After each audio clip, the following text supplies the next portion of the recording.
All right, welcome to the Explainer. Today we are jumping straight into Lesson 10 of our course, and we're going to take a really deep dive into 21 CFR 820 Subpart L.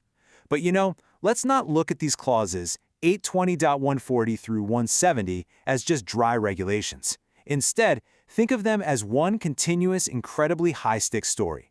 Imagine we're tracking a single, highly sensitive medical device. Let's say it's a super complex MRI control board. We're going to follow its journey from the exact moment it leaves the factory floor all the way into the hands of the final customer. Because at the end of the day, every single step here is really about maintaining total product integrity.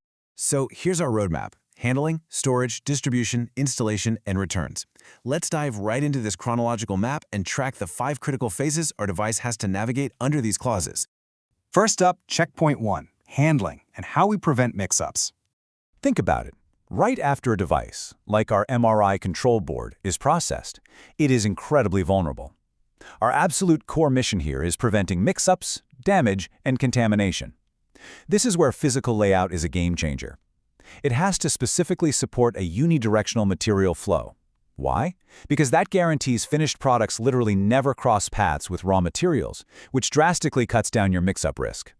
We're also talking practical measures here, right? Things like using approved, product-specific bins. And for those highly sensitive electronic components, we have to preserve the environment. We do that using static control, relying on ESD bags or anti-static packaging to protect them from a static shock. The whole goal is just keeping the product totally safe and organized during internal processing. Moving right along to our second checkpoint, storage, covering conditions and rotation. So this is where the device basically hangs out in a highly controlled environment, waiting for final distribution. And it's actually fascinating to look at the sheer exactness required across all these different storage classes. Storage isn't just tossing a box on a shelf, It's about holding a product so precisely that adverse effects simply do not occur. For instance, look at the cold storage class, which is typically 2 to 8 degrees Celsius. That exactness is absolutely crucial for temperature-sensitive products, like diagnostic reagents. But here's the kicker. To prove you maintain this environment, you need continuous monitoring and mapping. If an auditor walks in and sees fridges with no continuous monitoring, that is going to be an immediate audit risk flag. And another absolutely critical part of storage is status segregation. We have got to clearly separate released stock, which is your good stuff approved for distribution, from quarantine stock, which includes areas for products on hold or outright rejected items.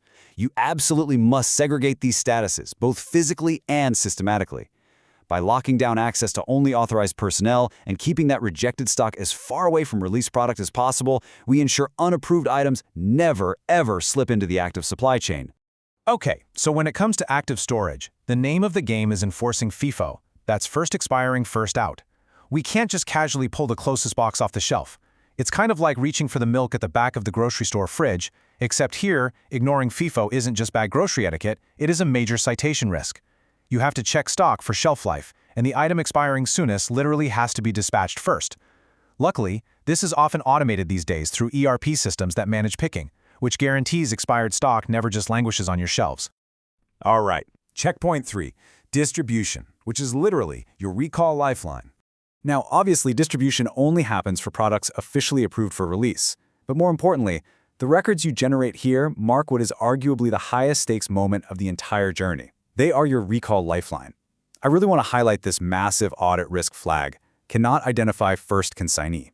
If you lose these records, or if you even just have gaps in them, you will stop any field action cold. If we can't identify who got the product first, we've completely lost our recall readiness. Period. It turns what might look like a simple paperwork goof into a critical, totally unmanageable safety failure. So how do we mitigate that massive risk? Well, there are 5 mandatory elements you must capture on every single shipment, no exceptions. We need the name and address of the first consignee, we need the device ID, the exact quantity shipped, the ship out date, and the control number, meaning your lot or serial number. Think back to that expensive MRI component we talked about earlier. We have to link its specific serial number directly to its final destination. Many companies lock this down by enforcing ERP-driven distribution records on every single shipment to make sure nothing is missed. And of course, this is the moment our device finally leaves the safe, controlled environment of the warehouse. We can't overlook transport, which bridges the gap between distribution and delivery. Shipping solutions actually require annual requalification. If you're moving a cold chain product, you need temperature data loggers on every consignment and really strict excursion procedures if something goes wrong. And for fragile devices, like our MRI board, we need validated cushioning, plus tip or shock indicators, just to prove to the receiver that the delicate instrument wasn't subjected to extreme stress on the road. Next up, checkpoint 4, installation. And yes, this is officially part of the device. Here's the thing, when an installation is required, the law actually considers that process to be part of the device itself. That means the manufacturer has to establish and maintain highly adequate instructions.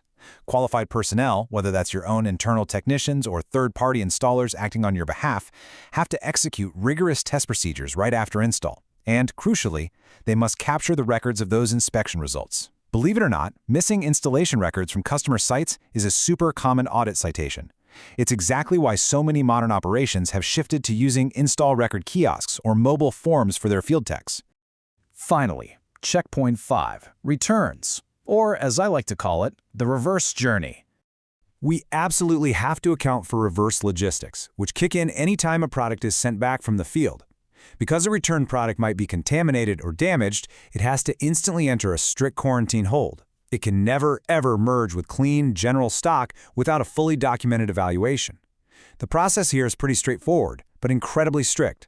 First, receive it on hold. Second, link that return back to its original distribution record so you maintain traceability. Third, inspect its condition to capture exactly why it came back. And fourth, document its final disposition. Are you going to scrap it, refurbish it, or re-release it under a documented procedure? Okay, before we completely wrap up, let's do a quick knowledge check on the absolute most critical vulnerability in the entire supply chain. What are the 5 elements that Section 820.160 demands you capture on a distribution record? Did you get them? We've got the name and address of the first consignee, the device ID, the quantity, the date shipped, and the control number. Remember, these 5 specific data points are what literally anchor your distribution traceability. They're the backbone that makes a mock recall, which, by the way, you should be doing at least annually, or an actual, real-life recall even possible. So, we've seen how handling keeps the product safe during processing, how storage preserves its condition, how distribution records are your literal recall readiness, and how installation is truly a part of the device itself. These 4 clauses form one continuous journey to protect the device across the entire chain. Ultimately, I want you to ask yourself, if your own child were receiving this medical device today, are your handling, storage, distribution, and installation processes truly robust enough to guarantee it arrives as flawless as the exact moment it left the manufacturing line? Really think about that as you review your own systems. Thanks for joining me for this explainer, and keep learning.